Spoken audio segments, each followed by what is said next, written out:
낡고 오래된 한의원의 깊숙한 방 안은 바깥 세상의 소란과는 완전히 분리된 듯 고요했다.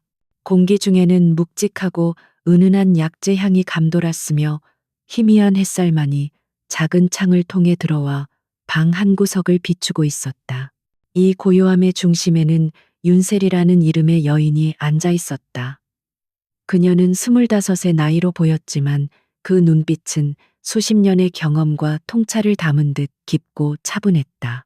그녀의 외모는 화려함과는 거리가 멀었으나 흰색 한복과 정갈하게 빗어넘긴 머리카락은 절제된 우아함과 프로페셔널한 기품을 풍겼다. 세리는 겉보기에는 평범한 한의사였지만 사실 그녀의 의술은 고전적인 동양의학과 최첨단 신경학 지식이 결합된 독보적인 영역에 속했다.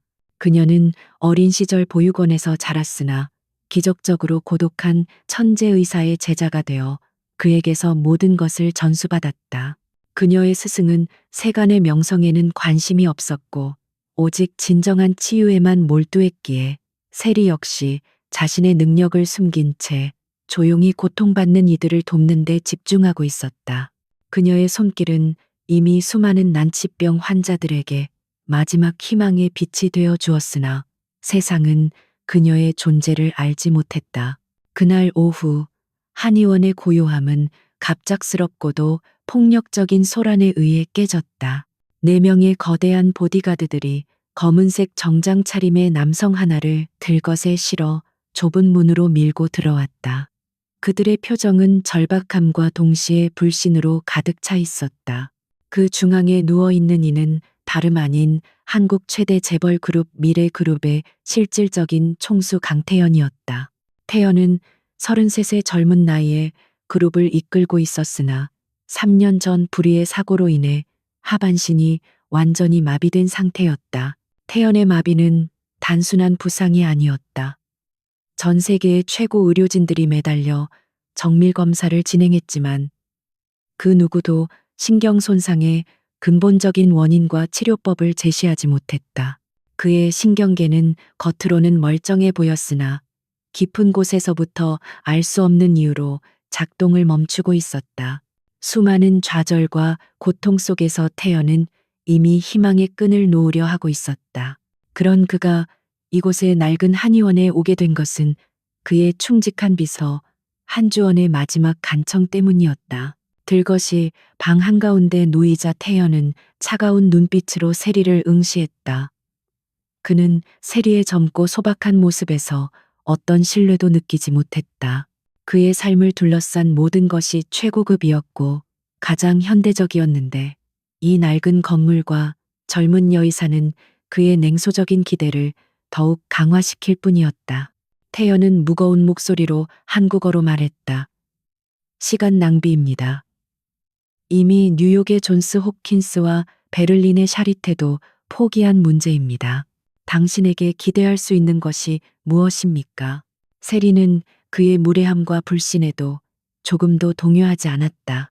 그녀는 침착하게 태연의 의료 기록을 훑어보았는데 그 방대한 분량의 자료들은 그녀가 이미 그에 대해 철저하게 파악하고 있음을 보여주었다. 그녀의 시선은 날카로웠고 곧바로 문제의 핵심을 꿰뚫고 있었다. 신경마비는 보이지 않는 곳에서 시작됩니다.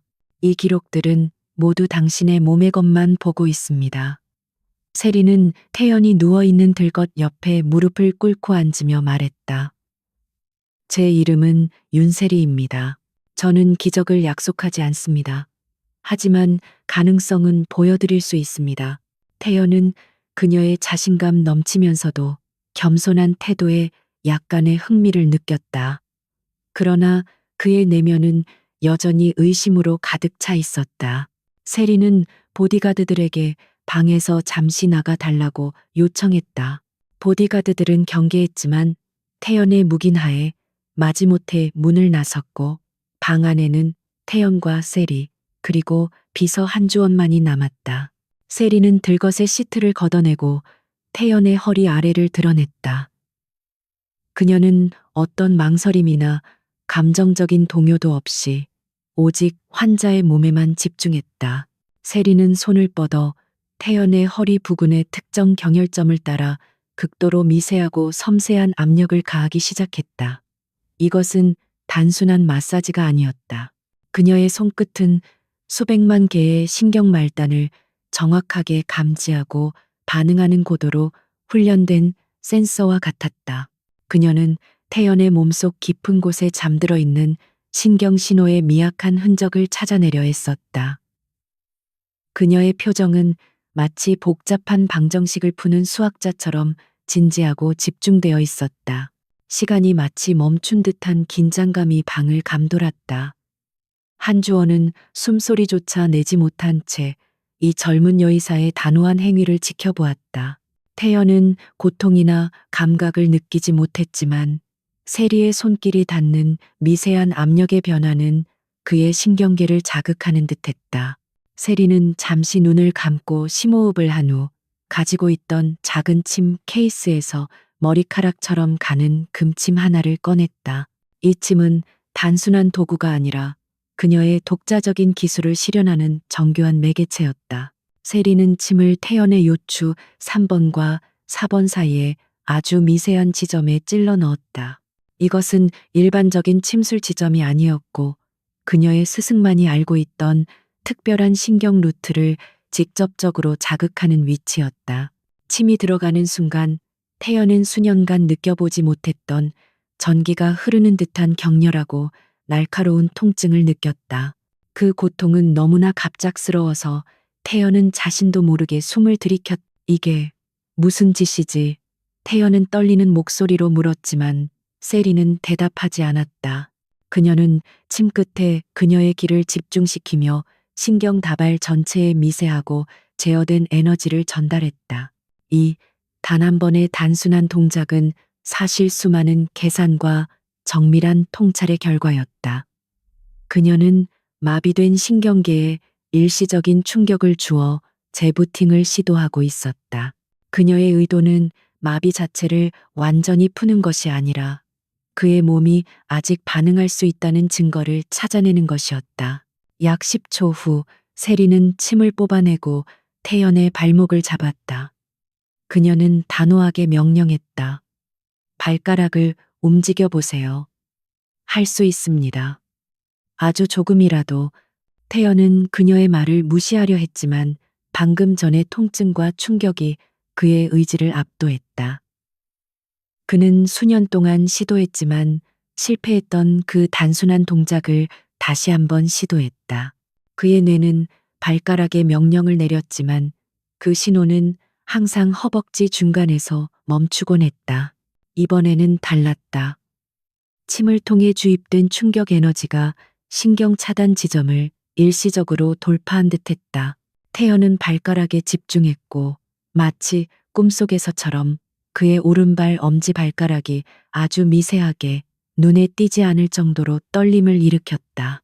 그것은 움직임이라기보다는 경련에 가까웠지만 수년간 완전히 고정되어 있던 그의 몸에서 발생한 기적이었다. 한주원은 이 광경을 보고 입을 틀어막았다. 그는 태연의 옆에서 3년을 보냈고 그의 절망을 가장 가까이에서 지켜보았기에 이 미세한 떨림이 얼마나 엄청난 의미를 가지는지 잘 알고 있었다. 태연 자신도 믿을 수 없다는 듯 자신의 발가락을 쳐다보았다. 그의 차갑고 냉소적인 얼굴에 처음으로 당혹감과 경이로움이 뒤섞인 복잡한 감정이 떠올랐다. 이것은 그의 이성이 거부하던, 그러나 그의 몸이 갈망하던 반응이었다. 세리는 침착하게 침을 다시 케이스에 넣고 태연의 무릎을 조심스럽게 덮어주었다. 그녀는 여전히 감정을 드러내지 않는 전문적인 태도로 말했다. 신경 신호가 살아있다는 증거입니다. 당신의 마비는 구조적인 손상이 아니라 기능적인 차단이 주된 원인일 가능성이 높습니다.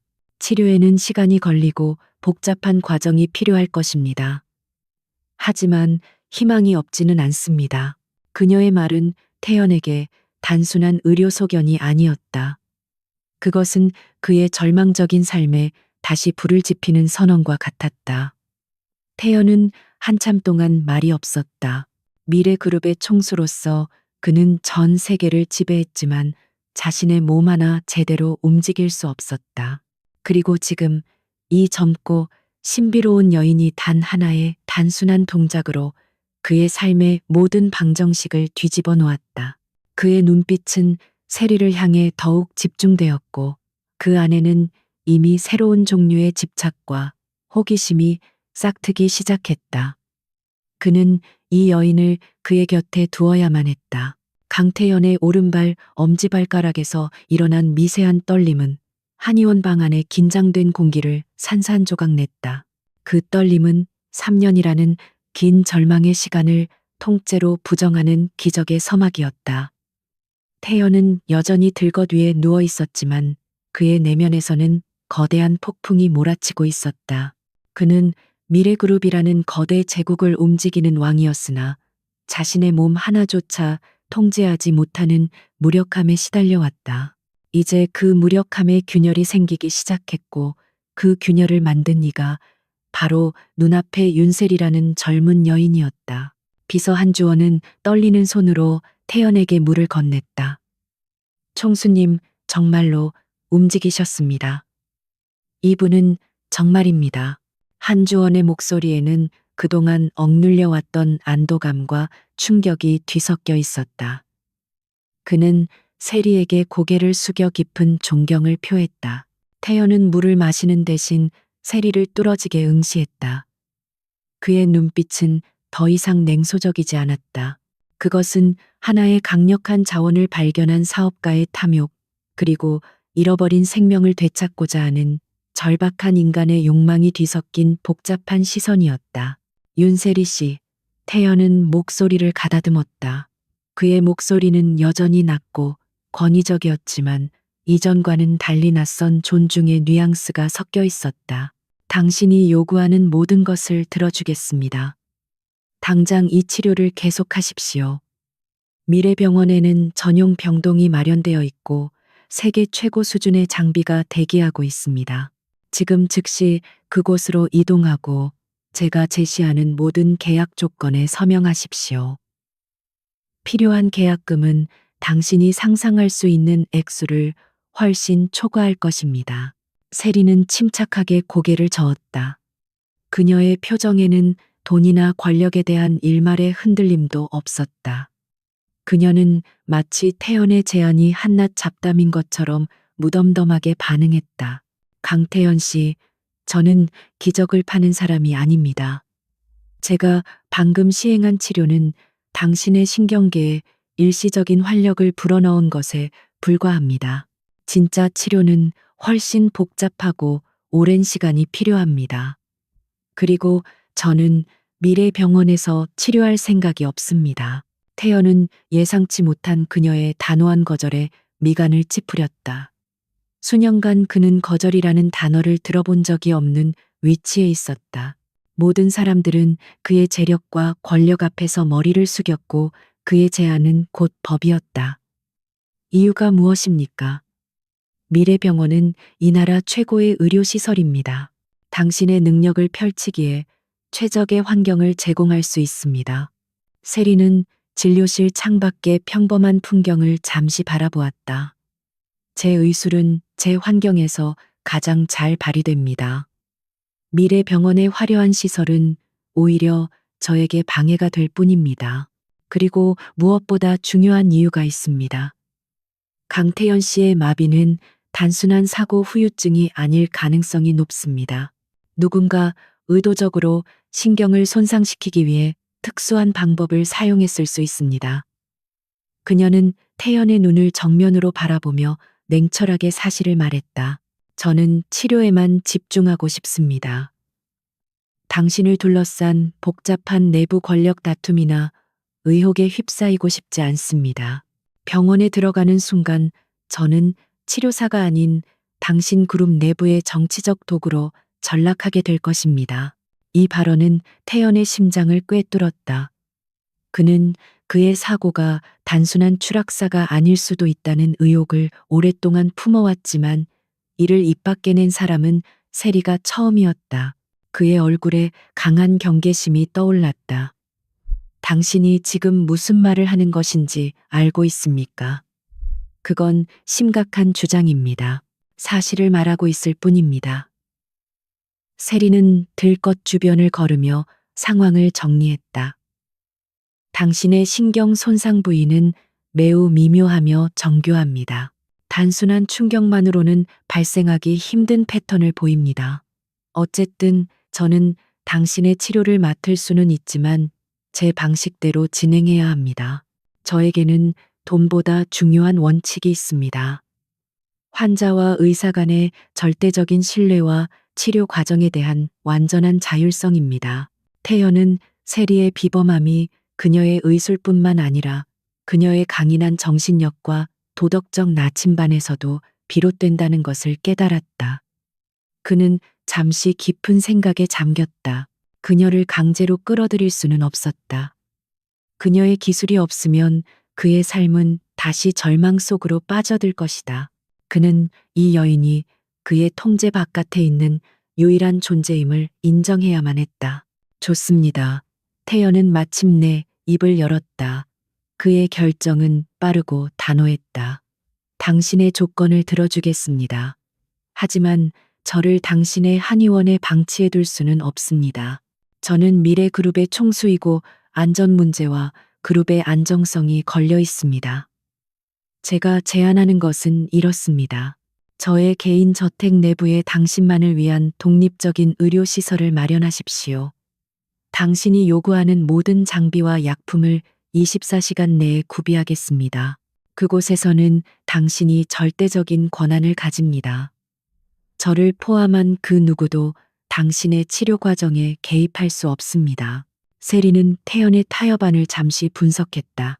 그의 제안은 그녀의 자율성을 존중하는 동시에 그녀에게 필요한 모든 자원을 제공하는 가장 합리적인 해결책이었다. 그리고 그녀는 태연의 주변에서 일어나는 일들을 가까이에서 관찰할 필요가 있었다. 마비의 원인이 음모라면 그녀는 환자를 보호해야 할 의무도 함께 가지게 된다. 계약서에 모든 조건을 명시해야 합니다. 세리는 고개를 끄덕이며 말했다. 첫째, 저는 치료사로서만 존재합니다. 당신의 개인적인 일이나 기업 문제에 관여하지 않습니다. 둘째, 저는 언제든 치료를 중단하고 떠날 수 있는 권한을 가집니다. 셋째, 제가 요청하는 모든 의료적 자원은 즉시 공급되어야 하며 누군가 이를 방해하거나 지연시킬 경우 저는 그 즉시 계약을 파기합니다. 마지막으로 저의 신상 정보나 과거 배경에 대한 불필요한 조사나 언론 노출은 절대적으로 금지합니다. 태연은 이 젊은 여의사가 얼마나 철두철미하고 전략적인 사고방식을 가지고 있는지 다시 한번 깨달았다. 그녀는 자신의 가치를 정확히 알고 있었고 그 가치를 지키기 위해 그의 권력에 맞서 싸우고 있었다. 그는 미소를 지었다. 수년간 그의 주변에는 아첨꾼들과 기회주의자들 뿐이었는데 이 강직한 여인은 신선한 충격이었다. 약속합니다.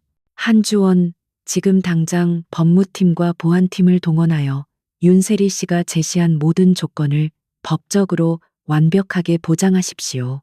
위반 시 그룹이 감당해야 할 모든 책임까지 명시하십시오.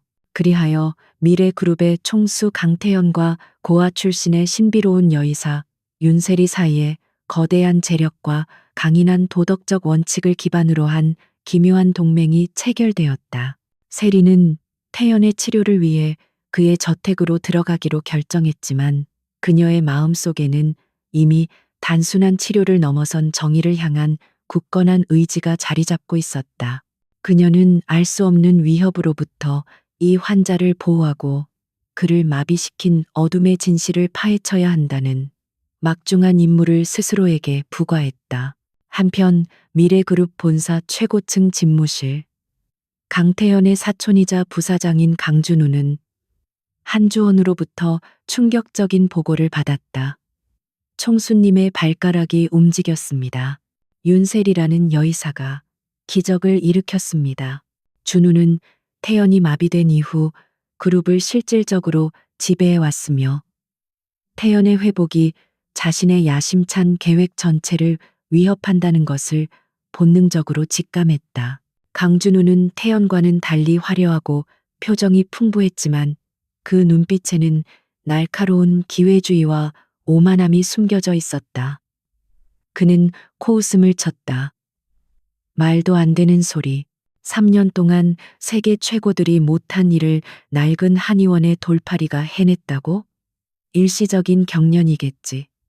한주원, 당신도 총수님에 대한 희망 때문에 정신이 나간 거요. 그 윤셀이라는 여자를 당장 조사해. 그녀의 배경, 학위, 모든 것을 파헤치세요. 분명히 사기꾼일 겁니다. 태연이 형의 치료는 계속 미래병원에서 우리 의료진의 통제하에 이루어져야 합니다. 한주원은 단호하게 응수했다. 윤세리 씨는 총수님의 절대적인 지시로 개인 저택에서 치료를 시작할 것입니다. 모든 권한은 그녀에게 있습니다. 그리고 그녀의 신상에 대한 조사는 계약 위반임을 명시해야 합니다. 준우는 주먹을 꽉 쥐었지만 겉으로는 여유로운 미소를 지었다. 걱정 마십시오. 나는 태연이 형의 건강을 누구보다 걱정합니다. 하지만 그룹의 명예를 지키는 것도 내 의무입니다. 형이 저런 의심스러운 인물에게 휘둘리는 것을 그냥 보고만 있을 수는 없지요. 그의 말투는 걱정이었지만 그의 눈빛은 이미 윤세리를 제거해야 할 대상으로 규정하고 있었다. 그는 자신의 권력을 지키기 위해서라면 어떤 수단과 방법도 가리지 않을 준비가 되어 있었다. 강태연의 개인 저택, 미래하우스는 서울 외곽의 언덕 꼭대기에 자리 잡고 있었다. 이곳은 단순한 주거 공간이 아니라 미래그룹의 힘과 부를 상징하는 거대한 요새였다. 윤세리가 도착했을 때 그녀를 맞이한 것은 저택을 감싸는 차갑고 압도적인 분위기였다.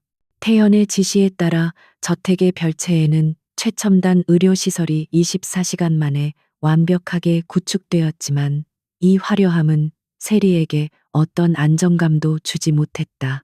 그녀는 이 거대한 권력의 중심부에서 자신을 오직 태연의 치료사로서만 규정하려 애썼다. 세리가 별채의 진료실에서 태연의 상태를 정밀하게 분석하며 치료 계획을 세우는 동안 그녀는 끊임없이 주변의 미묘한 적대감을 감지했다. 저택의 집사들과 하인들은 그녀를 겉으로는 극도로 예의 바르게 대했지만 그들의 눈빛에는 명백한 경계와 멸시가 담겨 있었다. 그들은 고아 출신의 젊은 여의사가 미래 총수의 가장 내밀한 공간에 들어와 통제권을 행사하는 것을 이해하지 못했고 받아들이려 하지 않았다. 특히 오랜 기간 태연의 개인 주치의 역할을 해왔던 나이든 신경과 의사는 세리에게 노골적인 불만을 표현했다. 윤세리 씨, 아무리 총수님의 지시라지만 당신의 진료 방식은 비과학적입니다.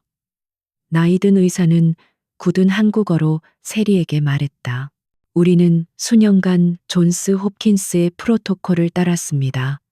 신경계 복합 치료에는 최소 6개월의 준비 과정과 검증된 약물이 필요합니다. 당신의 저 단순한 침술과 듣도 보도 못한 한약재 요구는 우리의 모든 시스템을 방해하고 있습니다. 세리는 태연의 신경, 손상 부위를 촬영한 최신 MRI 영상을 분석하며 조금도 눈길을 주지 않았다. 그녀는 침착하고 단호한 목소리로 대답했다. 선생님은 수년 동안 태연 씨의 몸의 겉면만 보셨습니다. 제가 요구하는 약재는 신경 재생을 돕는 특수 천연 복합체이며 제 침술은 그 약재가 작용할 수 있도록 신경 통로를 여는 역할입니다. 당신의 프로토콜이 성공적이었다면 태연 씨는 이미 걸었을 것입니다. 이곳에서의 의료 지침은 오직 저 윤세리에게서 나옵니다. 그것이 계약 조건입니다. 그녀의 압도적인 전문성과 냉철한 논리는 낡은 의사의 불만을 일시적으로 잠재웠지만 적대감은 더욱 깊어졌다. 이 작은 충돌은 세리가 앞으로 이 저택에서 겪게 될 수많은 권력 투쟁의 전조에 불과했다. 그녀는 자신의 능력이 아니라 태연과의 계약 관계를 통해 이 권력 집단과 맞서야 함을 깨달았다. 진짜 위협은 강준우 부사장에게서 시작되었다. 준우는 세리를 물리적으로 제거할 수 없다는 것을 알았기에 그녀의 치료를 방해하고 그녀를 불필요한 논쟁 속에 몰아넣어 스스로 지치게 만드는 전략을 선택했다. 세리가 태연의 몸에서 발견한 미세한 신경 독소의 흔적을 치료하기 위해 그녀는 특정 지역에서만 채취되는 희귀한 약재를 요청했다.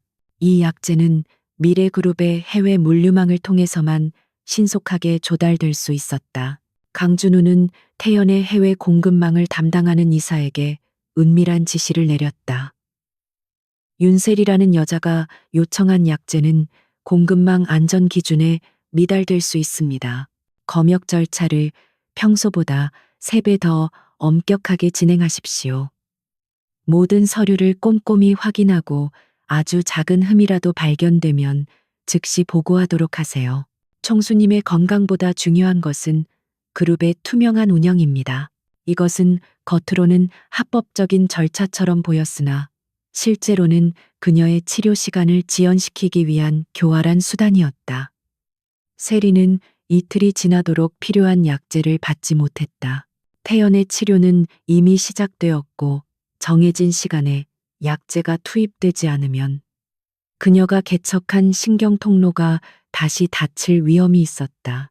세리는 분노하는 대신 침착하게 상황을 분석했다. 이것은 우연한 지연이 아니었고 명백한 방해 공작이었다. 세리는 곧바로 한주원을 통해 강태연에게 이 상황을 보고하지 않았다. 그녀는 자신의 힘으로 이 문제를 해결해야 그녀의 권위가 이 저택에서 확립될 수 있다고 판단했다. 그녀는 미래 하우스의 내부 구조와 미래 그룹의 물류 시스템을 파악하기 위해 밤을 새웠다. 그녀는 요청한 약재의 일반적인 유통 경로와 검역 절차에 대한 모든 정보를 취합했다. 세리는 자신의 오랜 경험과 지식을 활용했다. 그녀는 희귀 약재의 대체 가능성을 찾기 위해 전 세계적인 고대 의학 서적과 최신 양리학 논문을 뒤졌다. 그리고 마침내 그녀는 자신이 요구한 약재와 화학적 구조는 유사하지만 규제가 훨씬 덜하고 국내에서도 비밀리에 재배되는 특정 버섯종을 발견했다. 이 버섯은 극도로 민감하여 숙련된 전문가만이 채취할 수 있었고 일반적인 유통망으로는 구할 수 없었다. 다음 날 아침 일찍 세리는 한주원에게 최소한의 수행원만을 요청하여 직접 산속의 외딴 재배지로 향했다. 그녀는 미래그룹의 권력을 사용하지 않고 그녀 자신의 의술 지식과 집요함을 사용하여 준우의 방해를 무력화시켰다. 그녀는 전문가를 고용하는 대신 자신이 직접 버섯을 채취하는 과정을 감독했고 그녀의 예리한 눈과 코는 독성이 미량이라도 섞인 버섯을 정확하게 골라내어 필요한 양을 확보했다. 저택으로 돌아온 세리는 곧바로 임시 처방을 준비했다. 강준호는 세리가 약재 지연으로 인해 당황하거나 태연에게 불만을 표출할 것이라 예상했지만 그녀는 예상과 달리 아무 일도 없었다는 듯 치료를 시작했다. 오히려 그녀가 직접 채취한 신선한 대체 약재는 태연의 신경계에 더욱 빠르고 강력하게 작용하는 듯했다. 태연은 세리의 침착함과 독립적인 문제 해결 능력에 깊은 인상을 받았다. 그는 그녀가 단순한 의사가 아니라 압박 속에서도 흔들리지 않는 전략가임을 깨달았다. 그날 저녁 태연은 세리를 별채로 불렀다. 약재가 지연된 것을 알고 있습니다. 준우가 의도적으로 방해한 것 같습니다. 제가 직접 처리하겠습니다. 세리는 태연을 정면으로 바라보며 말했다. 필요 없습니다. 방해 공작이 있었지만 저는 제 방식대로 해결했습니다. 저는 이미 필요한 모든 것을 확보했습니다. 하지만 이 일은 한 가지를 증명했습니다. 당신의 사고는 단순한 우연이 아니며 당신의 내부에는 당신의 회복을 원하지 않는 세력이 분명히 존재한다는 것입니다. 만약 당신이 정말로 걷고 싶다면 치료는 제 전문 분야에 맡기시고 당신은 당신의 내부 문제를 정리해야 할 것입니다. 세리의 이 단호한 발언은 태연의 마음속 의욕을 확신으로 바꾸었다. 그는 자신이 이 젊은 여의사를 너무 쉽게 보았다는 것을 인정했다. 그녀는 단순히 의술을 넘어선 진실을 추구하는 강인한 영혼을 가진 인물이었다. 그는 그녀의 말을 깊이 받아들였다. 세리는 자신의 능력과 원칙을 지킴으로써 미래 하우스라는 권력의 중심부에서 첫 번째 승리를 거두었고, 강준우는 자신의 교활한 방해가 역설적으로 세리의 권위를 더욱 공고히 하는 결과를 낳았다는 것을 알지 못했다. 이 미묘한 권력 게임은 이제 시작에 불과했다. 미래 하우스 별채 진료실은 윤세리에게 단순한 치료 공간을 넘어선 비밀스러운 탐색의 장소가 되었다. 강태연의 치료는 그녀의 예상대로 매우 복잡했고, 단순한 침술과 약제만으로는 해결될 수 없는 깊은 뿌리를 가지고 있었다. 그녀는 태연의 신경계를 회복시키기 위해 매일 몇 시간씩 공을 들였고, 이 과정에서 그녀는 환자의 몸을 넘어 그의 내면과 그를 둘러싼 환경까지 깊숙이 관찰하게 되었다. 세리는 태연의 신체 반응을 기록한 수많은 데이터를 분석하며 그의 마비가 외상 후유증이라기보다는 정밀하게 설계된 중독의 결과라는 확신을 더욱 굳혔다.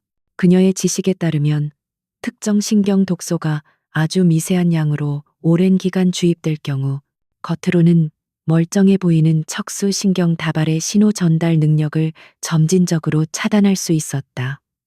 이것은 단순한 사고를 위장하기 위한 극도로 교활하고 전문적인 방법이었다. 그녀는 이 사실을 태연에게 직접적으로 말하지 않았지만 그녀의 치료 접근 방식은 이미 그 음모의 진실을 파헤치는 방향으로 선회하고 있었다. 그녀는 태연의 과거 의료 기록을 샅샅이 뒤졌다. 사고 전후 그가 복용했던 모든 약물, 보조제, 심지어 그가 즐겨 마시던 음료의 성분까지도 포함된 목록이었다. 세리는 미세한 신경 독소를 찾아내기 위해 필요한 최첨단 분광 분석 장비를 별도로 요청했고, 강준우 부사장의 방해를 우려하여 그 장비의 용도를 희귀 약제의 순도 검사로 위장하여 들여왔다. 그녀의 전략은 항상 전문성을 기반으로 한 기만이었고, 이는 그녀가 이 권력 투쟁에서 생존할 수 있는 유일한 방법이었다. 강태현은 세리의 비범한 능력을 볼 때마다 깊은 경외감을 느꼈다. 그녀는 단지 병을 고치는 의사가 아니라 마치 냉철한 탐정처럼 그의 몸속에 숨겨진 진실을 쫓고 있었다. 태연은 점차 세리에게 심적으로 의지하기 시작했다. 그는 그녀의 앞에서는 미래그룹의 총수라는 무거운 가면을 벗어던지고 자신의 무력함과 불안을 드러낼 수 있었다.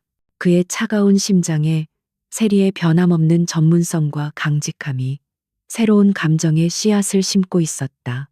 어느 날 저녁, 치료가 끝난 후 태연은 세리에게 자신의 사고에 대해 털어놓았다. 사고가 나기 직전 저는 그룹의 새로운 핵심 사업인 M&T 프로젝트를 추진하고 있었습니다. 그 프로젝트는 그룹 내 일부 기득권층의 이익을 침해하는 것이었습니다. 사고 당일 저는 분명 브레이크 오작동을 느꼈지만 경찰 조사에서는 단순한 운전 부주의로 결론이 났습니다. 하지만 저는 항상 누군가 의도적으로 개입했다고 의심해 왔습니다. 태연의 목소리에는 깊은 회한과 분노가 담겨 있었다. 세리는 태연의 고백을 듣고 침착하게 질문했다. 사고 전후 당신의 식습관이나 환경에 갑작스러운 변화가 있었습니까? 당신이 장기간 복용한 것으로 보이는 약물이나 식품은 없었나요? 태연은 깊은 생각에 잠겼다. 제가 사고 전 6개월 동안 매일 아침 마시던 에너지 드링크가 있었습니다. 개인 비서가 특별히 제조해 주던 것이었죠. 신경 회복에 좋다고 해서 꾸준히 마셨습니다. 세리의 눈빛이 날카롭게 빛났다. 그녀는 그 드링크의 성분 목록을 요청했다. 목록에는 일반적인 비타민과 보조 성분들만 나열되어 있었지만 세리는 그것이 완벽한 위장술이라고 직감했다. 그녀는 그 드링크 샘플을 확보하여 자신이 몰래 들여온 고성능 분광 분석기에 넣고 검사를 진행했다.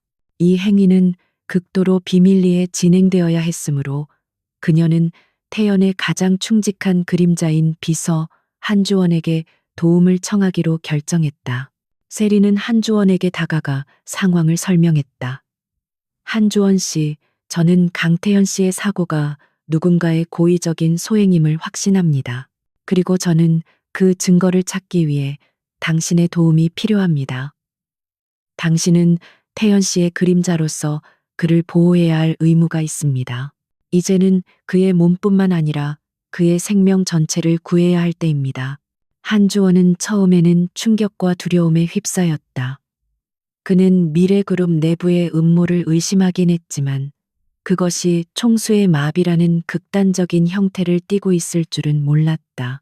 그는 세리의 강직한 눈빛과 압도적인 전문성을 보고 그녀가 진실을 말하고 있음을 확신했다. 제가 무엇을 해야 합니까? 저는 총수님의 무죄를 증명하고 총수님을 구하기 위해서라면 목숨이라도 바칠 각오가 되어 있습니다. 세리는 곧바로 전략을 제시했다. 당신이 제조했던 에너지 드링크의 원료 공급처, 제조 과정, 그리고 그 성분 목록을 최종적으로 승인한 모든 내부 문서를 확보해야 합니다. 특히 사고 직전 6개월 동안의 공급망 기록이 중요합니다. 이 일은 극비리에 진행되어야 합니다. 강준우 부사장의 눈과 귀를 피해 움직여야 합니다. 한주원은 세리가 제시한 미션을 수행하기 위해 즉시 행동에 착수했다. 그는 자신의 위치와 태연의 신뢰를 이용하여 미래그룹의 보안 시스템과 내부 문서 보관소를 조용히 파고들었다. 이 과정은 매우 위험했고 준우의 충성파 직원들과 끊임없는 심리전을 벌여야 했다. 한주원은 세리의 지시대로 움직이며 그녀의 냉철한 전략가적 면모에 다시 한번 감탄했다. 그녀는 위험을 예측하고 행동의 우선순위를 정하며 필요한 정보를 얻기 위한 가장 효율적인 경로를 정확하게 짚어냈다. 며칠 후 세리는 드디어 분석 결과를 손에 넣었다. 분석 결과는 그녀의 예상을 벗어나지 않았다. 드링크 성분 목록에는 표기되지 않은 극미량의 합성신경 독소가 검출되었다. 이 독소는 체내에 축적되어 서서히 신경을 마비시키는 종류였다. 이것은 명백한 범죄의 증거였다. 세리는 이 결정적인 증거를 태연에게 보여주었다. 태연은 종이 위의 분석 결과를 쳐다보며 몸 전체가 격렬하게 떨리는 것을 느꼈다.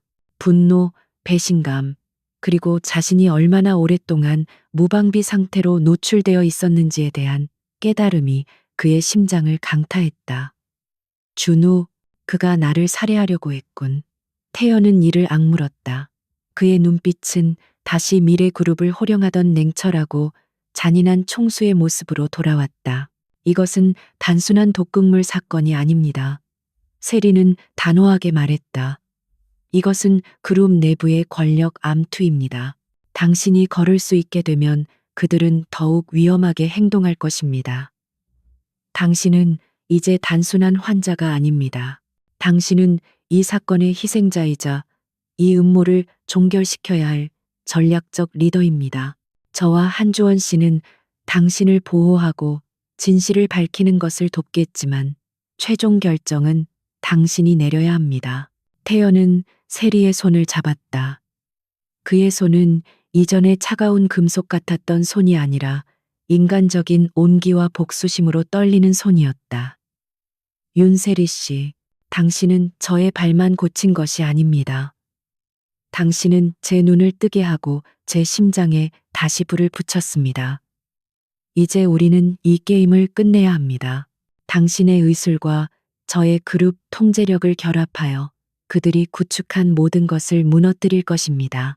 그들의 관계는 이제 치료사와 환자를 넘어 거대한 음모에 맞서는 전략적 동맹으로 진화하고 있었다.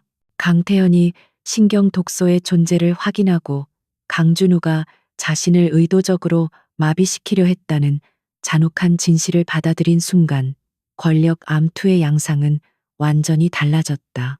이제 더 이상 은밀한 치료가 아니었다. 그것은 진실을 파헤치고 정의를 실현하기 위한 전면적인 전략전의 시작이었다. 윤세리는 치료사로서 태연의 육체적 회복을 가속하는 동시에 그의 정신적 강인함을 다지고 내부 권력 다툼에 대비할 수 있는 냉철한 전략을 구축하는 데 집중했다. 강준우는 태연이 윤세리의 치료를 받으며 눈에 띄게 호전되고 있다는 소문에 초조해지기 시작했다. 그는 세리가 자신의 음모를 눈치챘을 가능성을 배제할 수 없었다. 세리의 강력한 원칙과 태연의 단호한 태도가 준우에게는 통제 불가능한 변수로 다가왔다. 준우는 세리를 직접적으로 공격하는 대신 그녀의 사회적 신뢰도를 파괴함으로써 태연의 유일한 희망을 좌절시키려는 교활한 계략을 세웠다. 준우는 자신의 측근들을 동원하여 세리의 과거를 은밀하게 파헤쳤다. 그녀가 고아 출신이며 정식적인 명문 의과대학의 학위가 없다는 사실은 준우에게 완벽한 공격 빌미를 제공했다. 그는 곧바로 주요 일간지와 인터넷 언론 매체의 미래그룹의 힘을 이용해 조작된 정보를 흘렸다. 기사의 헤드라인은 자극적이었고 내용은 악의적인 비난으로 가득 찼다. 미래그룹 총수, 고아 출신 무자격 돌팔이에게 전 재산과 생명 맡겨, 미래그룹 총수의 건강위기, 신비주의 치료에 빠진 재벌 3세의 위험한 도박 등의 기사들이 쏟아져 나왔다. 기사는 세리가 정식 의료 면허 없이 사적인 계약을 통해 태연을 치료하고 있으며 이는 그룹 전체의 명예와 안정성에 심각한 위협을 초래하고 있다고 주장했다. 언론은 세리의 외모와 배경을 깎아내리며 그녀를 마치 미신을 이용하는 사기꾼처럼 묘사했다. 세리는 이 전방위적인 언론 공격을 접하고도 조금도 흔들리지 않았다. 그녀는 이미 이러한 유형의 공격을 예측하고 있었다. 그녀의 강점은 자신의 능력이었으며 여론의 비난은 결국 실질적인 진전을 통해 잠재워질 수밖에 없다고 확신했다. 그러나 태연은 분노했다. 그가 그녀에게 제공한 보호 장치가 외부의 비난을 막지 못했다는 사실에 스스로를 질책했다.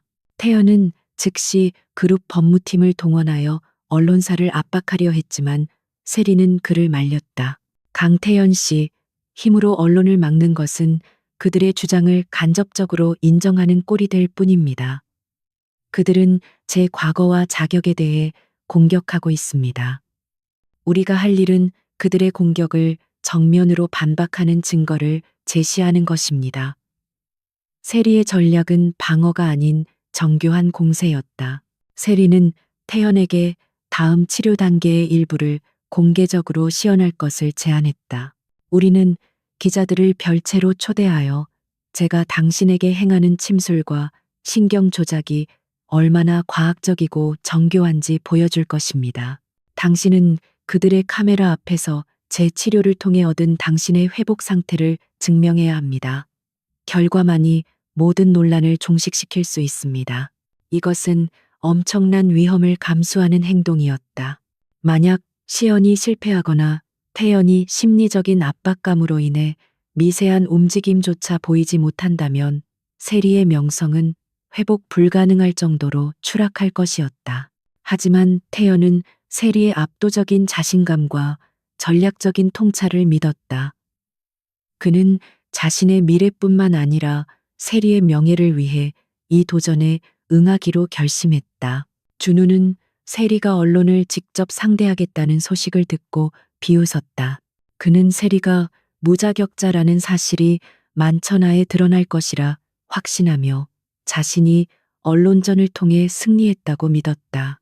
이 오만함이 바로 그의 가장 큰 약점이었다. 그는 세리의 실제 의술 수준이 얼마나 압도적인지, 그리고 그녀가 언론의 시선을 얼마나 전략적으로 이용할 수 있는지를 전혀 알지 못했다.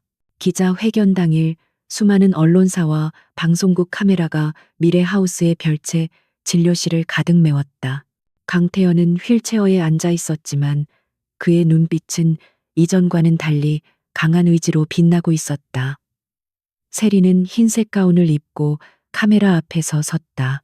그녀의 태도는 침착하고 전문적이었으며 언론의 적대적인 질문에도 흔들림이 없었다.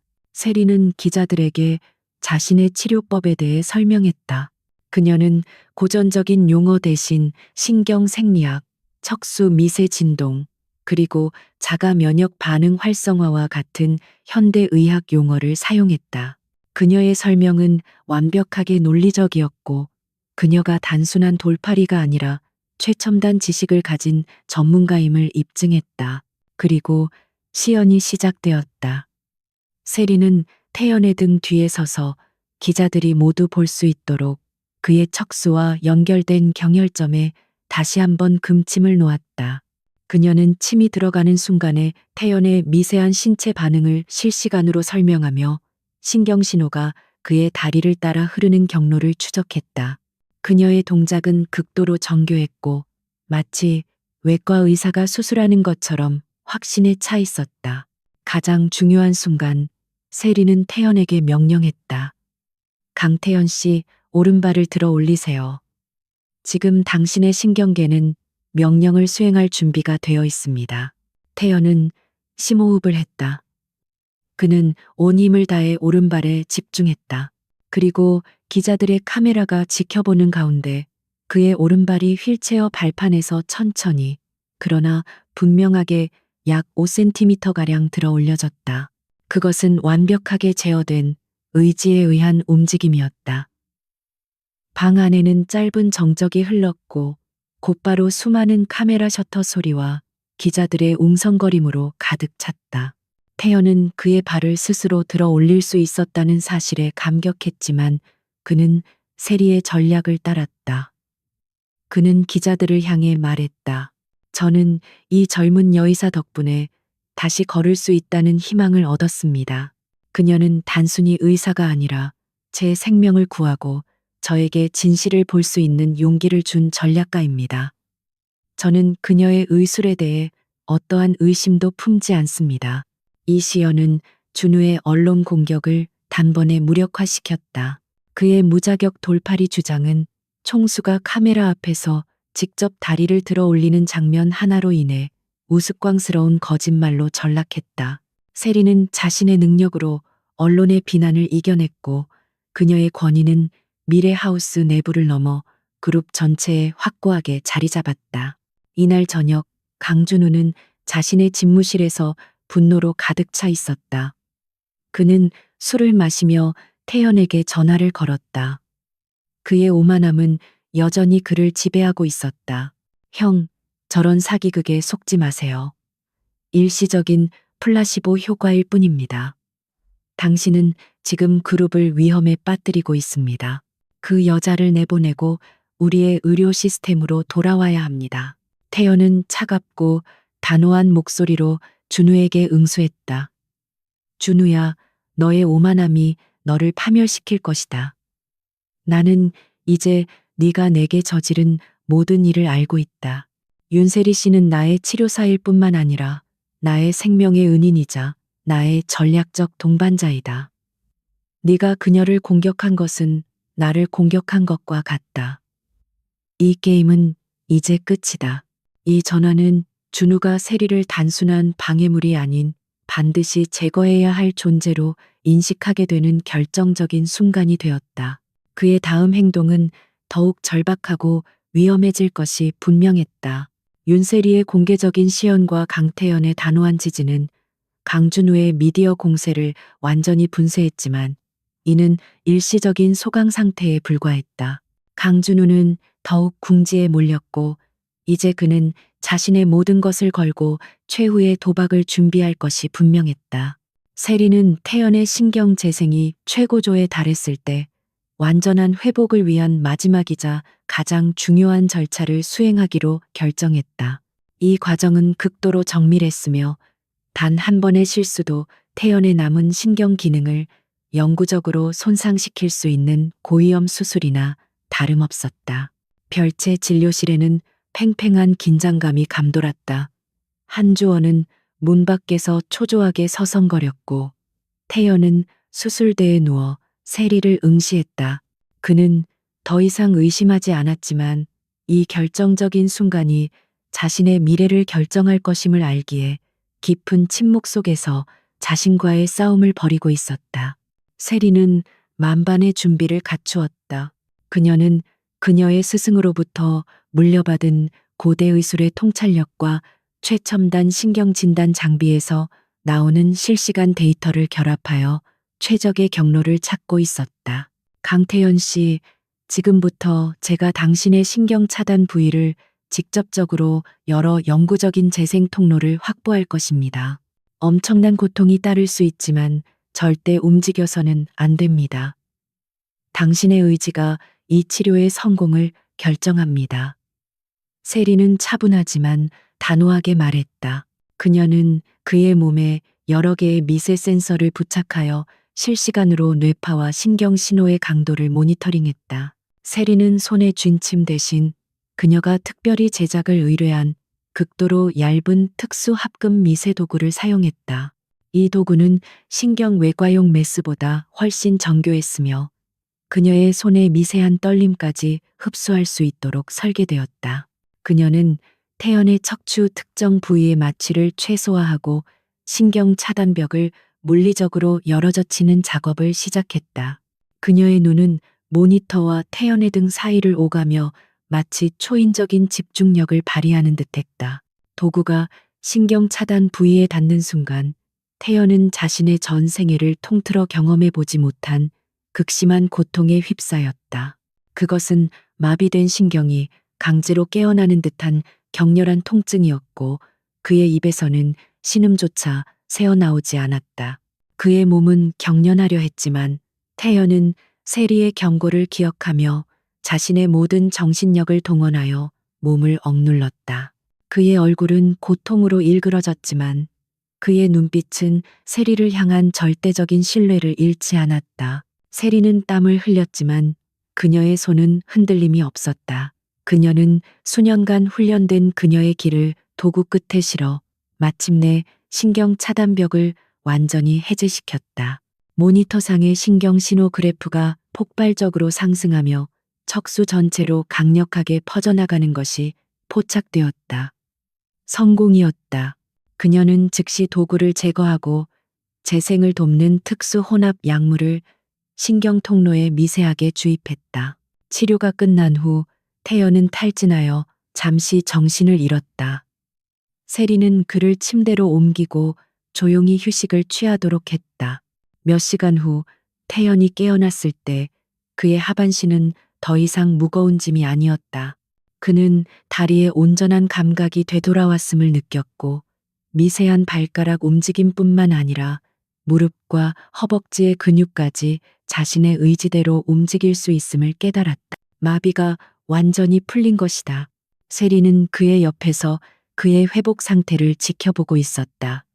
태연은 침대에서 조심스럽게 몸을 일으켜 세웠다. 3년 만에 자신의 두 발로 땅을 딛는 순간 그의 눈가에는 뜨거운 눈물이 고였다. 그는 미래그룹의 총수가 아니라 다시 태어난 한 인간이었다. 그는 세리에게 다가갔다. 윤세리 씨, 태연은 떨리는 목소리로 한국어로 말했다. 당신은 저에게 생명을 되돌려 주었습니다. 단순히 걷게 해준 것이 아닙니다. 당신은 제가 잃었던 모든 것을 돌려주었고 제 삶을 다시 시작할 수 있게 해주었습니다. 그는 세리의 손을 잡고 그녀의 눈을 깊숙이 들여다보았다. 저는 이 모든 것을 잃고 싶지 않습니다. 이 회복, 이 희망, 그리고 당신을. 그는 무릎을 꿇었다. 미래그룹의 총수 강태연이 자신보다 훨씬 젊고 배경 없는 여의사 앞에서 무릎을 꿇은 것이다. 그의 무릎 꿇음은 더 이상 약함의 상징이 아니었다. 그것은 그의 압도적인 사랑과 절대적인 헌신을 의미했다. 저와 결혼해 주십시오, 세리 씨. 태연은 단호하게 말했다. 이것은 단순한 청혼이 아닙니다. 저는 당신을 저의 아내이자 미래그룹의 공동 통치자로 맞이하고자 합니다. 당신의 의술과 당신의 도덕적 나침반은 그룹에 필수적입니다. 그리고 가장 중요한 것은 당신이 저의 가장 강력한 방패이자 제가 가장 믿을 수 있는 유일한 동반자라는 것입니다. 결혼은 당신을 세상의 모든 위협으로부터 보호할 수 있는 가장 완벽한 방패가 되어줄 것입니다. 특히 강준우로부터 당신을 영구적으로 지켜줄 것입니다. 세리는 태연의 진심과 그의 전략적 통찰을 동시에 읽었다. 그녀는 그가 단순히 감정에 이끌려 청혼하는 것이 아님을 알았다. 강준우의 음모를 완전히 분쇄하고 미래 그룹을 정화하기 위해서는 그녀의 전문성과 태연의 권력이 법적으로 결합되어야 했다. 그녀가 그의 아내가 되는 것은 그녀에게 그룹 내부에 대한 무제한적인 접근 권한과 공식적인 권위를 부여할 것이며, 이는 그녀가 추구하는 정의를 실현할 수 있는 가장 강력한 수단이 될 터였다. 세리는 잠시 망설인 후 고개를 끄덕이며 말했다. 강태연 씨, 저는 당신의 진심을 받아들입니다. 저는 당신의 치료사로서 당신의 몸을 회복시켰습니다. 이제 저는 당신의 동반자로서 당신의 그룹과 당신의 영혼을 위협하는 어둠을 제거하는 것을 도울 것입니다. 하지만 기억하세요. 우리의 결혼은 사랑을 기반으로 시작되지만 동시에 정의를 실현하기 위한 가장 강력한 전략적 동맹이 될 것입니다. 당신은 저에게 권력과 보호를 제공하고 저는 당신에게 진실과 강인함을 제공할 것입니다. 태연은 환희에 찬 표정으로 세리를 일으켜 세웠다. 이 순간 미래그룹의 권력 구도와 한국 재계의 판도는 윤세리라는 고아 출신 천재 의사의 등장과 그녀의 전략적인 선택으로 인해 완전히 뒤바뀌게 되었다. 강준우는 태연의 완전한 회복 소식에 경악했지만 태연과 세리의 결혼 발표는 그의 모든 계획을 물거품으로 만들고 그의 최후의 발악을 초래할 격정적인 도화선이 되었다.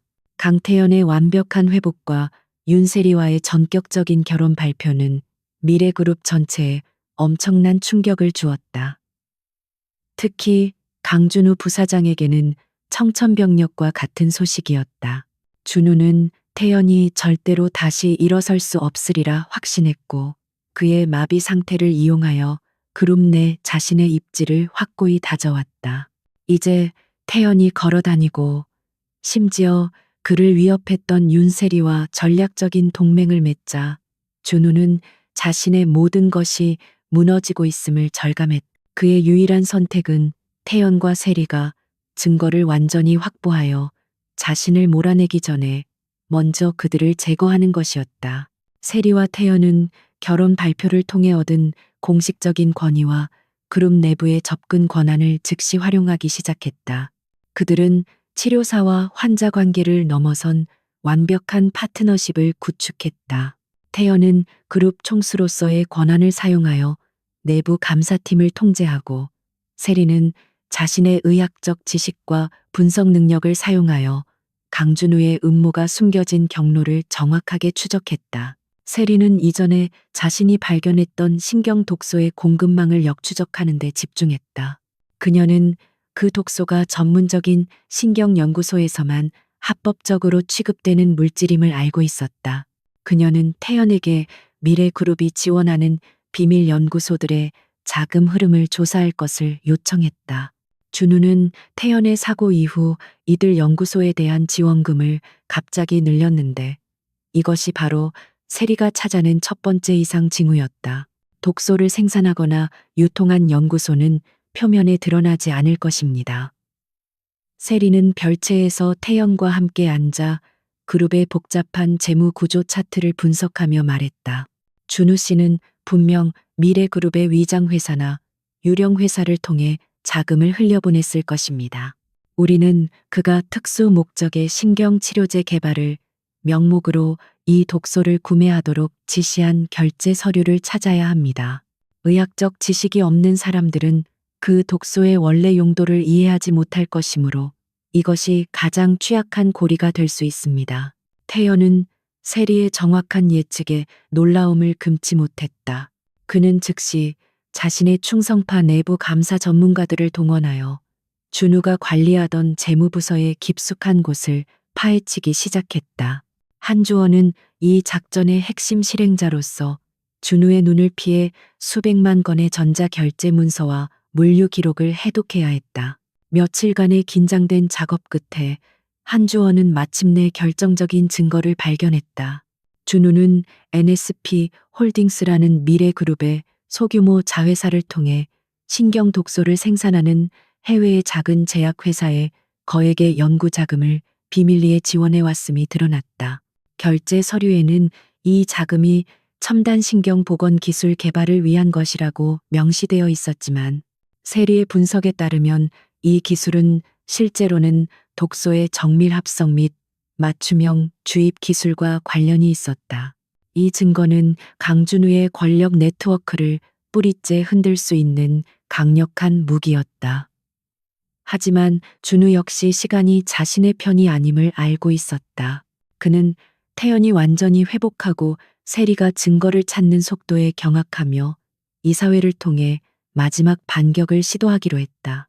준우는 자신이 매수한 이사들과 연합하여 태연이 세리와의 갑작스러운 결혼으로 인해 정신적 불안정을 겪고 있으며 그룹 총수로서의 자격이 상실되었다고 주장하는 임시 주주총회 소집을 비밀리에 추진했다. 준우의 전략은 간단했다. 태연이 독소에 중독되었던 사실을 숨긴 채 그의 사고 전후의 정신과 기록과 세리의 비정통적인 치료 방식을 근거로 태연을 정신적으로 무능력한 인물로 몰아붙이고 그룹의 경영권을 자신에게 위임하는 것을 결의하려는 것이었다. 그는 언론을 통해 다시 한번 태연의 기행을 대대적으로 보도하며 여론을 자신에게 유리하게 조성하려 했다. 세리와 태연은 준우의 움직임을 포착했다. 태연은 자신의 권력을 남용하려는 준우의 뻔뻔함에 분노했지만 세리는 감정적으로 대응하지 않고 이사회에서 승리하기 위한 법적, 의학적 반격 계획을 세웠다. 준우 씨는 이사회에서 당신의 정신 상태를 문제 삼아 권력을 빼앗으려 할 것입니다. 우리는 그의 주장을 정면으로 부인하는 것 이상의 것을 보여주어야 합니다. 세리는 태연에게 말했다. 우리는 준우 씨가 독소를 구매했다는 단순한 결제 서류만으로는 부족합니다.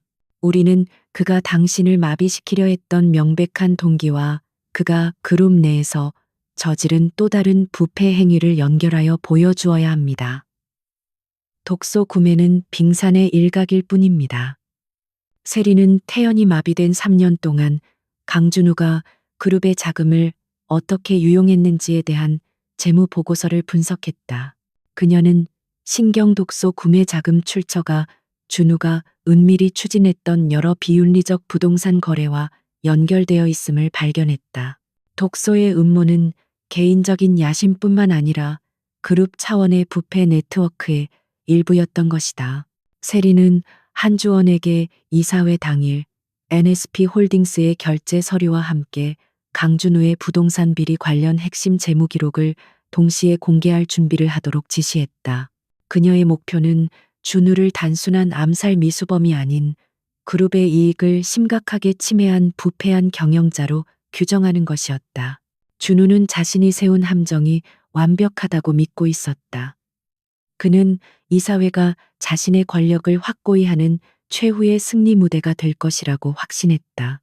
그러나 그는 윤셀이라는 천재적인 전략가가 자신이 파놓은 구덩이의 깊이를 이미 파악하고 그 구덩이를 부패 네트워크의 무덤으로 만들 준비를 마쳤다는 것을 전혀 알지 못했다.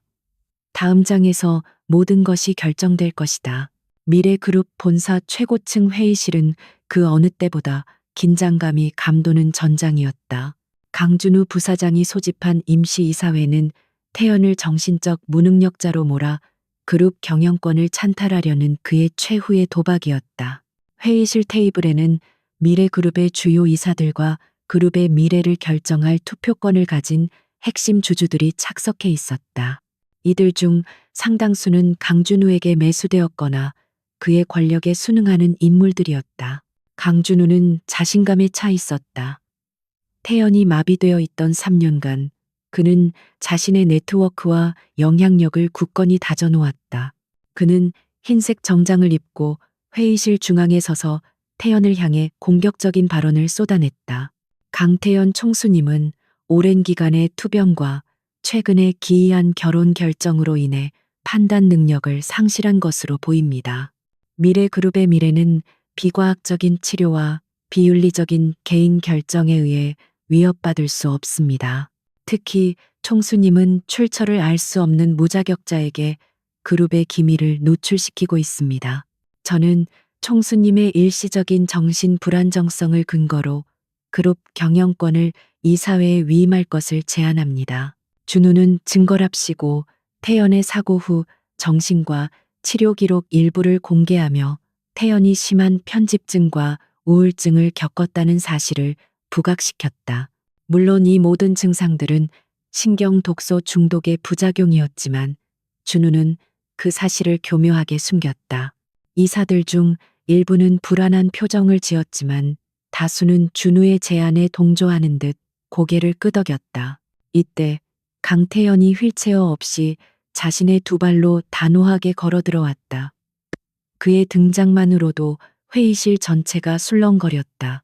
그는 완벽하게 회복된 모습이었으며 그의 눈빛은 냉철하고 강력한 총수의 권위를 되찾은 상태였다.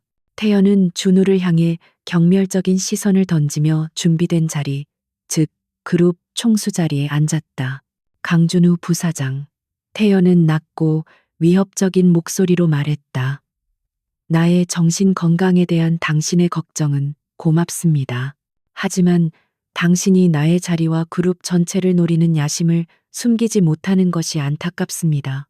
나는 오늘 당신의 제안을 기각할 뿐만 아니라 당신이 그룹에 저지른 모든 범죄 행위를 이 자리에서 공개할 것입니다. 준우는 당황했지만 여전히 자신의 네트워크를 믿었다. 총수님, 감정적인 공격은 회의 진행에 도움이 되지 않습니다. 증거를 제시하십시오. 태연은 조용히 고개를 끄덕였고 그때 윤세리가 한주원과 함께 회의실로 들어섰다.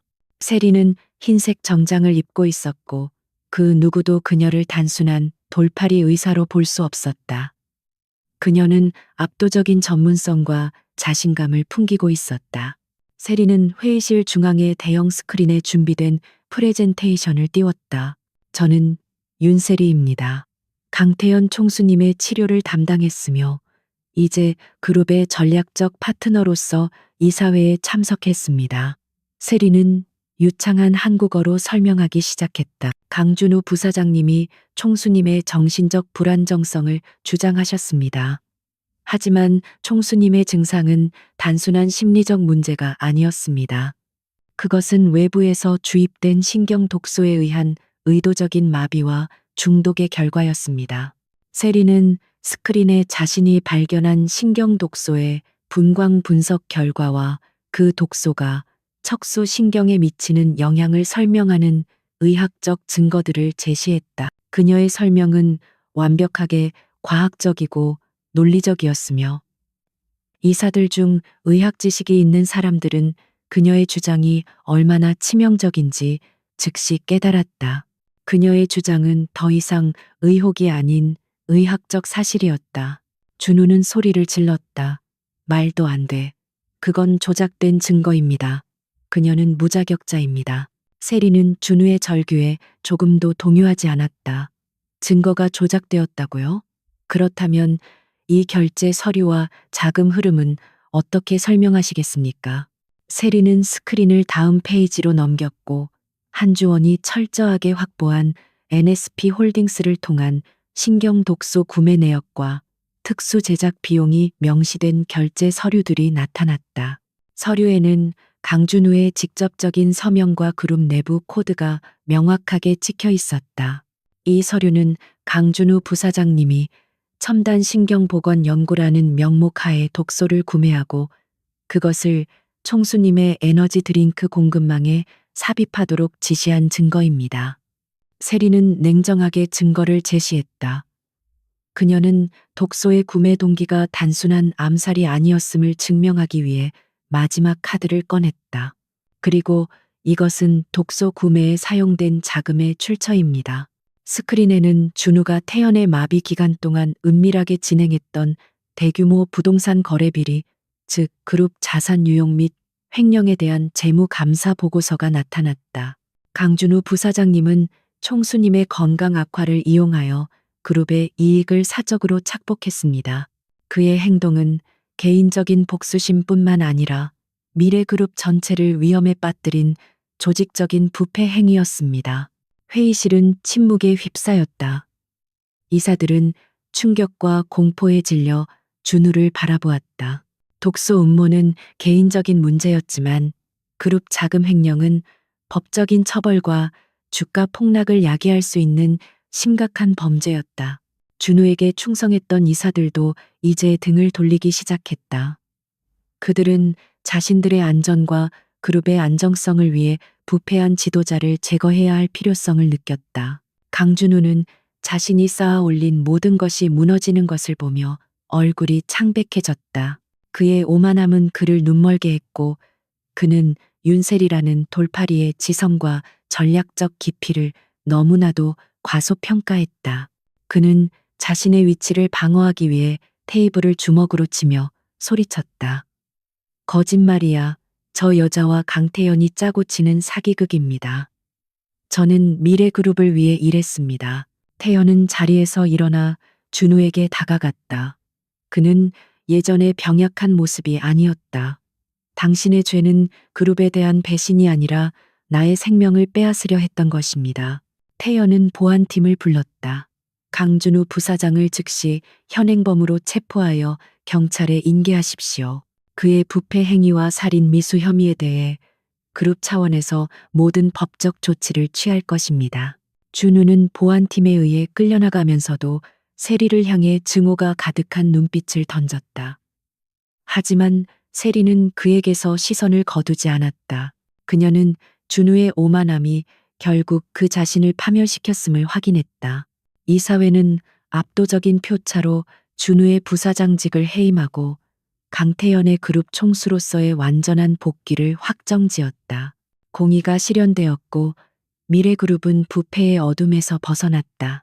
강준우가 경찰에 인계되고 그의 부패 네트워크가 세상에 드러나면서 미래그룹은 격렬한 소용돌이에 휩싸였다. 언론은 그룹 내부의 권력 암투와 친경 독소 음모의 전말을 대서특필했고 윤세리는 고아 출신의 신비로운 의사에서 그룹 총수의 약혼자이자 부패를 척결한 영웅으로 순식간에 떠올랐다. 이사회에서의 승리는 태영과 세리에게 공식적인 권위를 가져다 주었지만 그 뒤에는 무거운 청산의 과정이 기다리고 있었다. 강태현은 그룹 총수로서의 권한을 사용하여 준우와 연루된 모든 임원과 이사들을 해임하는 대대적인 내부 청산을 단행했다. 이 과정은 잔혹했지만 필수적이었다. 태연은 세리가 제공한 통찰력을 바탕으로 준우가 심어놓은 부패의 뿌리를 찾아내었고 그룹의 투명성과 윤리성을 회복하기 위해 단호한 조치를 취했다. 이 청산 과정은 태연의 리더십을 더욱 강력하게 만들었으며 그가 단순한 재벌 3세가 아닌 강인하고 정의로운 지도자임을 그룹 내외에 입증했다. 승리 후 세리는 별채 진료실에서 깊은 생각에 잠겨 있었다. 그녀는 자신의 역할이 끝났다고 느꼈다. 그녀는 환자의 몸을 회복시켰고 정의가 실현되도록 도왔으며 준우라는 악의 근원을 제거했다. 하지만 이 모든 과정에서 그녀는 권력의 냉혹함과 인간의 탐욕이 얼마나 무서운 결과를 초래하는지 직접 목격했다. 그녀의 마음속에는 일종의 정의로운 피로감이 자리 잡고 있었다. 태연은 회복 후 처음으로 휠체어 없이 세리의 진료실을 찾아왔다. 그는 그녀의 맞은편에 앉아 조용히 그녀를 응시했다. 그의 눈빛은 감사와 사랑 그리고 깊은 이해심으로 가득 차 있었다. 세리 씨, 당신 덕분에 미래그룹이 다시 숨을 쉬게 되었습니다. 이제 모든 것이 끝났습니다. 당신이 원하던 대로 공의가 실현되었고 저의 몸은 완벽하게 회복되었습니다. 세리는 고개를 들었다. 강태현 씨, 저는 제 할 일을 했을 뿐입니다. 제 원칙에 따라 환자를 치료하고 환자를 위협하는 요소를 제거하는데 도움을 주었습니다. 이제 저는 제 본래의 자리로 돌아갈 때가 된 것 같습니다. 태연은 그녀의 말을 예상했다는 듯 미소를 지었다. 그는 테이블 위로 손을 뻗어 세리의 손을 부드럽게 감쌌다. 당신이 제게 청혼을 승낙했을 때 우리의 결혼이 전략적 동맹으로 시작된다고 말했습니다. 저는 그 사실을 잊지 않았습니다. 당신은 저에게 권력과 보호를 요구했고 저는 그것을 제공했습니다. 하지만 그 몇 달 동안 저는 깨달았습니다. 우리의 동맹이 이미 단순한 전략을 넘어섰다는 것을요. 태연은 진심을 담아 말했다. 저는 당신의 천재적인 의술에 감탄했습니다. 하지만 저를 진정으로 변화시킨 것은 당신의 도덕적 강인함이었습니다. 당신은 권력의 중심에 들어와서도 돈이나 명예에 흔들리지 않았습니다. 당신은 저에게 저의 마비가 사고가 아닌 범죄임을 깨닫게 해주었고, 제가 잊고 있던 정의라는 가치를 다시 일깨워 주었습니다. 당신은 저의 생명뿐만 아니라 저의 리더십과 영혼까지도 회복시켰습니다. 세리는 태연의 진솔한 고백에 깊은 감동을 받았다. 그녀는 오랫동안 고독하게 자신의 길을 걸어왔고, 그녀의 능력을 인정해주는 이는 있었어도 그녀의 내면의 가치를 알아주는 이는 없었다. 태연은 그녀가 가장 힘들었던 순간 그녀의 원칙을 존중해 주었고 그녀가 원하는 방식으로 세상을 바꿀 수 있는 힘을 주었다. 우리의 결혼은 전략으로 시작되었을지 모르지만 이제는 서로의 신뢰와 존중을 기반으로 합니다. 태연은 세리의 손을 꼭 잡았다. 당신이 원한다면 지금이라도 모든 것을 버리고 떠날 수 있습니다. 하지만 저는 당신이 저의 곁에 남아 미래 그룹을 더 나은 방향으로 이끄는 것을 돕기를 바랍니다. 당신은 단순한 의사가 아닙니다.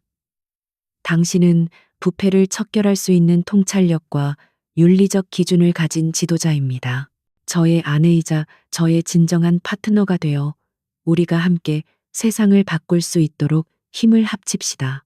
세리는 마침내 미소를 지었다. 그녀는 태연에게서 이기적인 욕망이나 권력 남용의 흔적을 찾을 수 없었다.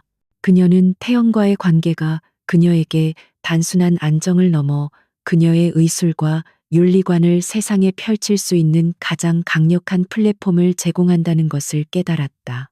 그녀의 삶의 목표는 단순한 치유를 넘어 그녀의 힘을 사용하여 공의를 실현하는 것이었다. 저는 당신의 제안을 받아들이겠습니다. 강태연 씨, 세리는 부드럽게 말했다. 저는 당신의 곁에 남아 미래그룹의 미래를 함께 만들어갈 것입니다. 하지만 저는 단순한 총수 부인으로 남아있지 않을 것입니다. 저는 제 능력을 사용하여 그룹의 윤리적인 의료 및 연구 시스템을 구축할 것입니다. 그것이 제가 당신과의 결혼을 통해 세상에 기여하고자 하는 저의 목적입니다. 태연은 그녀의 단호한 의지에 다시 한번 감탄했다. 그들의 관계는 이제 전략적인 필요성을 넘어 공동의 이상과 상호 존중을 기반으로 한 진정한 사랑과 파트너십으로 완성되었다. 두 사람은 서로의 눈을 바라보며 앞으로 그들이 함께 만들어갈 정의롭고 강인한 미래를 확인했다. 이 사랑은 그들의 능력만큼이나 강력하고 굳건했다. 강준우의 부패 네트워크가 완전히 해체된 후 미래그룹은 혼란을 수습하고 새로운 시대를 맞이했다. 강태현은 윤세리의 도움으로 그룹 내에 청렴 윤리 감사 시스템을 재구축했고 권력은 다시금 투명성과 책임의 원칙 위에 세워졌다. 이 모든 변화의 중심에는 그들의 결혼식이 있었다. 그것은 단순한 부와 명예의 결합이 아닌 공의와 혁신을 상징하는 새로운 서약이었다. 결혼식은 미래 하우스의 드넓은 정원에서 소박하지만 장엄하게 거행되었다. 세리는 화려함 대신 순수하고 절제된 웨딩드레스를 선택했다. 그녀의 옆에 선 태연은 이제 완전히 회복되어 강인함과 따뜻함이 공존하는 완벽한 리더의 모습이었다. 하객들은 두 사람이 겪어온 시련과 그들이 함께 이룬 정의로운 승리를 알았기에 그들의 결혼은 진심 어린 축복과 존경 속에서 이루어졌다. 세리가 고아 출신이라는 배경은 이제 그녀의 강인한 자수성가 정신과 도덕적 독립성을 상징하는 훈장처럼 여겨졌다. 결혼식이 끝난 후 세리는 태연과의 약속대로 미래그룹의 최첨단 신경재활연구센터를 설립하는데 전념했다. 태연은 그룹의 전폭적인 지원을 약속했고 세리는 이 센터의 총책임자 자리에 올랐다. 그녀는 자신의 천재적인 의술과 지식을 세상과 나누고자 했다. 그녀의 목표는 단순히 희귀병을 치료하는 것을 넘어 신경과학과 재생, 의학 분야의 윤리적이고 획기적인 발전을 이끄는 것이었다. 그녀의 새로운 지위와 막대한 자금력은 그녀가 꿈꿔온 모든 것을 현실로 만들 수 있는 힘이 되었다. 세리는 연구센터 개소식 연설에서 이렇게 말했다. 저는 제 환자의 마비 뒤에 숨겨진 음모를 치료했습니다. 이 센터는 그러한 부패와 불의로 인해 고통받는 모든 이들을 위한 피난처이자 인간의 생명에 대한 가장 순수한 헌신을 바치는 곳이 될 것입니다. 의술은 권력을 휘두르는 수단이 아니라 공의를 실현하는 도구여야 합니다. 그녀의 연설은 재계와 의료계에 깊은 울림을 주었다. 태연과 세리의 결혼 생활은 전략적인 동맹으로 시작되었지만 시간이 흐르면서 진정한 사랑과 존중으로 깊어졌다. 그들은 서로의 전문 분야를 존중했으며 매일 밤그룹의 복잡한 문제나 연구센터의 새로운 발견에 대해 토론하며 시간을 보냈다. 그들의 파트너십은 가정과 직장, 그리고 권력의 영역 모두에서 완벽한 균형을 이루었다. 어느 늦은 밤 미래 하우스의 서재에서 세리와 태연은 함께 앉아 있었다. 태연은 완벽하게 걸어 다녔지만 습관적으로 세리 옆에 기대어 앉아 있었다. 그는 세리가 읽고 있던 의료 보고서를 살짝 내려놓고 그녀의 손을 잡았다. 세리 씨, 태연은 부드러운 목소리로 말했다. 당신이 처음 이 한의원에 저를 받아들였을 때 저는 당신을 그저 낡은 의술을 가진 재능 있는 사람이라고 생각했습니다. 저는 당신에게 돈을 주고 제 문제를 해결하려 했었죠. 하지만 당신은 저에게 돈이 아닌 원칙을 요구했고 진실을 요구했으며 결국 저의 모든 것을 바꾸어 놓았습니다. 태연은 세리의 눈을 깊이 들여다보았다. 그의 눈빛에는 변함없는 사랑과 감사가 담겨 있었다. 당신이 해주었던 그 단 하나의 단순한 동작은 제 다리를 고친 기적이었지만 당신이 제 삶에 들어와서 했던 모든 행동은 제 영혼을 구원한 진정한 기적이었습니다. 저는 당신을 아내로 맞이하면서 비로소 미래그룹의 진정한 총수가 될 자격을 얻었습니다. 당신이 저의 가장 큰 힘이자 제가 추구하는 모든 것의 근원입니다. 세리는 태연의 어깨에 기대었다. 그녀는 더 이상 고독한 고아 출신의 의사가 아니었다. 그녀는 자신의 능력으로 가장 높은 곳에 도달했고 그녀의 원칙을 지킴으로써 가장 강력한 사랑과 파트너십을 얻었다. 그녀의 손은 이제 생명을 살리는 침뿐만 아니라 거대 제국의 방향을 제시하는 힘을 가지고 있었다. 당신은 저에게 정의를 실현할 수 있는 무대를 주었습니다. 태연 씨, 세리는 조용히 말했다. 제가 바랐던 것은 단지 고통받는 사람들을 치유하는 것뿐만이 아니었습니다. 저는 힘이 있는 곳에서 윤리가 지켜지는 것을 보고 싶었습니다. 그리고 당신과 함께라면 우리는 그것을 영원히 지켜나갈 수 있을 것입니다. 그들의 사랑은 권력의 무게와 음모의 어둠 속에서 피어났지만 결국 그 모든 것을 이겨내고 공의와 진실이라는 가장 단단한 기반 위에 뿌리내렸다. 윤세리는 단순히 CEO의 다리를 고치고 결혼한 여인이 아니었다. 그녀는 자신의 천재성과 강인한 도덕성으로 한 남자의 삶과 거대 기업의 운명, 그리고 정의의 정의댕이 자체를 변화시킨 진정한 영웅이었다. 그들의 이야기는 이제 시작일 뿐이었다.